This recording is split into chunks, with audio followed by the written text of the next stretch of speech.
যতদিন royal Bengal tiger থাকবে রাজাকাররা কোনোদিন বাংলাদেশের রাষ্ট্র ক্ষমতা পাবে না। তারা তো এই সংবিধানের সংশোধন চায় না, তারা এই ৭২-এর সংবিধান বাতিল চায়।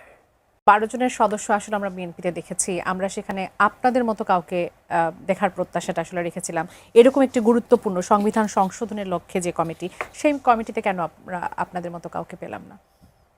আমি আরে কি বলেন, আমি তো সংবিধান কোনোদিন পড়েই দেখিনি, খালি শুনছি ৭২-এর সংবিধান হয়েছে।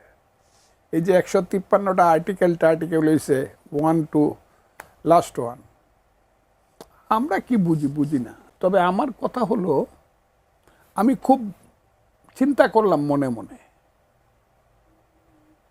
যে এই যে কমিটিটার নাম দেওয়া হলো,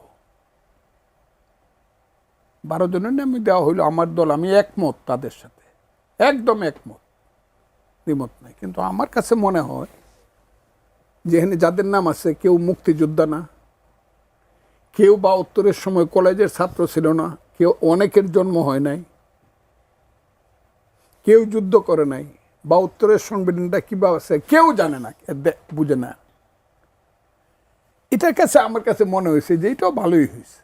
কেন? আমাদের না থাকাটাই ভালো, আমি বরং কবরে গেলে এটাও আরও ভালো।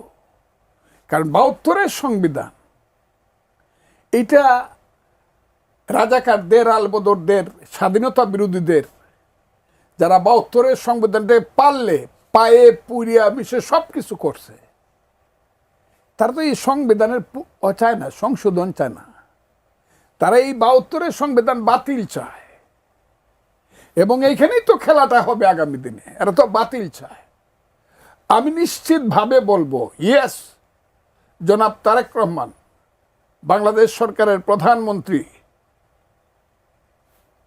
উনার শুধু শুভবুদ্ধির জন্য এবং উনার একটা, আমি বলবো, গভীর চিন্তার বহিঃপ্রকাশের জন্য শুধু আজকের ৭২-এর সংবিধানটা ঠিক আছে, এবং উনি একটা রিস্ক নিতেছে।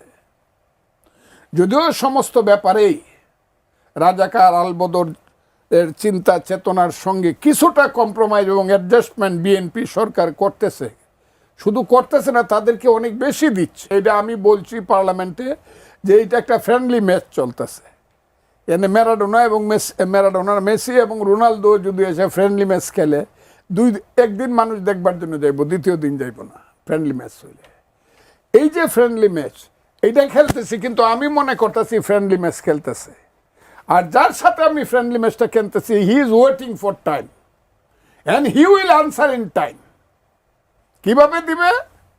যারা 12ই ফেব্রুয়ারি ইলেকশনের আগে দাবি করছিল আমরা 200 উপরে সিট পাবো, আমরা হব 2/3 মেজরিটি, বাপ দাদার নাম নাই সান মোরলের বিয়াই, হ্যাঁ, এই দেশে রাজাকাররা হবো 2/3 মেজরিটি, এরা দাবি করলো। আমি বললাম ওরা যদি পাস করে তাহলে আমি 20 খাবো। আপনি বলেছিলেন, আমার সাথে বলেছিলেন। কি কথাটা সারা পৃথিবীর মানুষ জানে।